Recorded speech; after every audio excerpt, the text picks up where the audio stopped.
Merci beaucoup d'avoir accepté une fois encore notre invitation. Au-delà des polémiques sur la circonstance du décès de l'ancien Sinandari à l'époque, il y a de cela quelques mois, est-ce que vous avez compris, il y a de cela quelques semaines, cette position du ministre Amadou?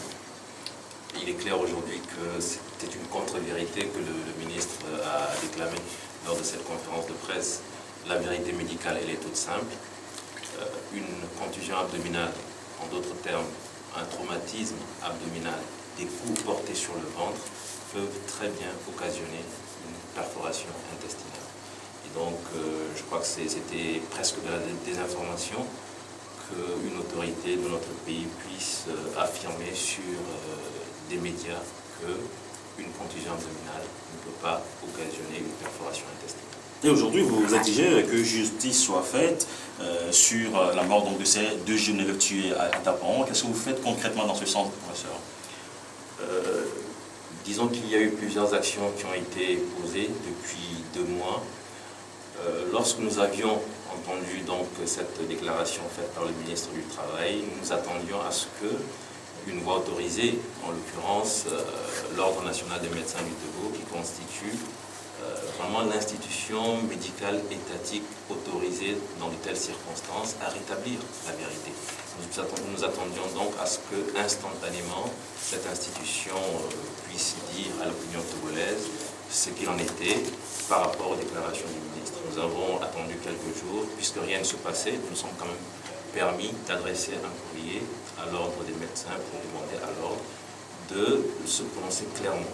Et malheureusement, depuis 2 mois, c'est un silence assourdissant que nous avons en retour. Et je crois que cela peut à terme disqualifier l'ordre des médecins et discréditer l'ordre des médecins. C'est donc un élément important pour nous. Il faut que l'ordre des médecins se prononce. Oui, mais est-ce que vous l'avez saisi dans ce sens? Nous avons adressé un courrier le 30 avril, nous avons adressé un courrier à l'Ordre national des médecins du Togo. Et le 30 juin, cela fera donc 2 mois. Alors, en dehors de cela, bien sûr, nous avons approché les familles qui nous ont dit ce qui s'était passé et les familles nous ont dit également ce qu'elles attendaient des autorités togolaises. Et les familles ont jugé bon d'entamer une action en justice et nous avons, avec donc ces familles, entamé certaines procédures qui nous ont permis de mettre sur pied un collectif d'avocats et ces avocats se sont donc saisis du dossier. Et ce dossier, je crois, d'après ce que les avocats ont dit, sera traité au tribunal. C'est une plainte que vous avez déposée contre qui? C'est une plainte contre X. On ne sait pas exactement ce qui s'est passé. Nous savons ce que les familles nous ont dit. Leur enfant était bien portant. Leur enfant a subi une contusion abdominale. Et si vous prenez le rapport du médecin chirurgien qui a procédé à l'intervention, si vous prenez même le rapport du procureur qui est pourtant rempli de contradictions, mais ce rapport à la fin dit clairement que l'enfant a subi une contusion abdominale. Nous connaissons tous le contexte des événements du 15 avril à Dapan. Alors dans ce contexte, si cet enfant qui a subi des contusions abdominales en est décédé, il faut vraiment qu'on essaie de savoir qui était l'auteur de ce traumatisme abdominal subi par l'enfant d'outil. Et donc nous avons porté plainte contre X pour que justice soit faite, que les coupables soient identifiés, traduits en justice. Une pétition semble-t-il aussi en cours? Pour quel but, professeur Doucet? Alors, pour nous, la pétition illustrera l'engagement du peuple togolais, l'engagement de la nation togolaise face à ces événements. Il faut que chacun puisse dire si l'impunité doit continuer de sévir dans notre pays ou s'il faut mettre fin à l'impunité. Ces enfants ont subi des violences graves, dramatiques, tragiques. Ces familles sont en train de souffrir puisque depuis 2 mois, le corps de Bouti est encore à la morgue de l'hôpital de Dapan.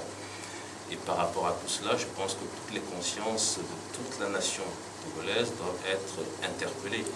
Et pour nous, cette pétition, c'est l'engagement de tout un chacun. Est-ce que, en tant que citoyen togolais, on estime que ce n'est pas grave que 2 enfants aient été assassinés à Daparon? De toute façon, ça n'arrive qu'aux autres, ça ne nous arrivera à nous-mêmes jamais. Ou alors, on estime que non, il faut réagir. Nous sommes dans un État démocratique, nous sommes dans un État de droit. Et lorsque quelqu'un subit une violence, qu'elle soit policière ou non policière, que cette violence a été perpétrée par des individus, par des milices, par qui que vous voulez, il est important que justice soit rendue.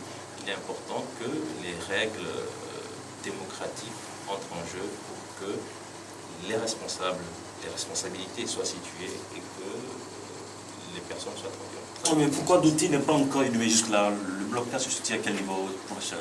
Alors, suite à ces événements, le ministre de la Sécurité avait annoncé qu'il y avait eu des éléments nouveaux et qu'une enquête allait être ouverte.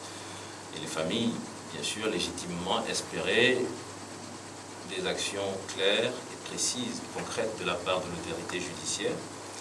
Et les familles, donc, attendent des directives claires de la part de l'autorité judiciaire avant de décider quoi que ce soit par rapport donc, au corps de Douti.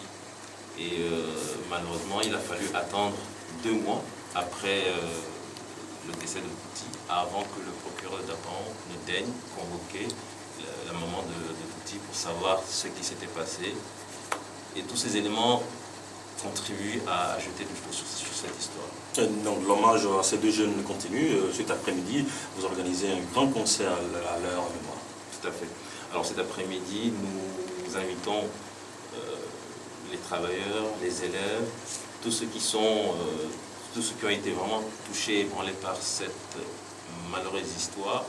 Nous les invitons donc au bas-fond du collège Saint-Joseph, vêtus de rouge et de noir, pour venir rendre hommage à ces 2 enfants et rappeler à la justice de notre pays que nous attendons que les responsables soient identifiés et qu'ils soient traduits en justice. Le concert, c'est à quelle heure?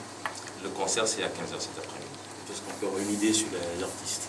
Alors, il y aura de grandes surprises. Nous attendons Eric MC, nous attendons Jassissé, Small Poppy, et d'autres belles surprises. Mais en plus de ces chansons qui vont nourrir l'essence, nous avons, au cours de ce concert, nous aurons donc à écouter des prêtres qui viendront parler du respect de la sacralité de la vie. Pourquoi est-ce qu'il ne faut pas tuer? Pourquoi est-ce qu'il faut respecter la vie des hommes, la vie des femmes, la vie des enfants?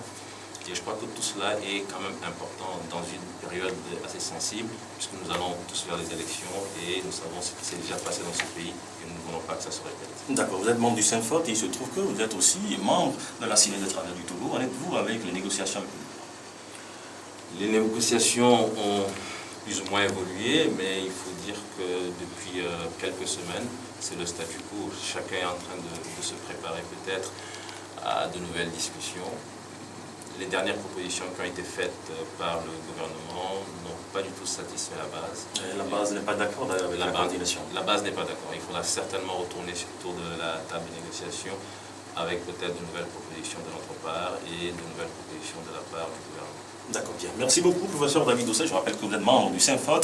Vous étiez donc président, l'ancien président, on va dire, et membre également de la Synergie des Travailleurs du Togo. Merci d'avoir accepté notre invitation. Merci à vous. Le cercle des leaders émergents clés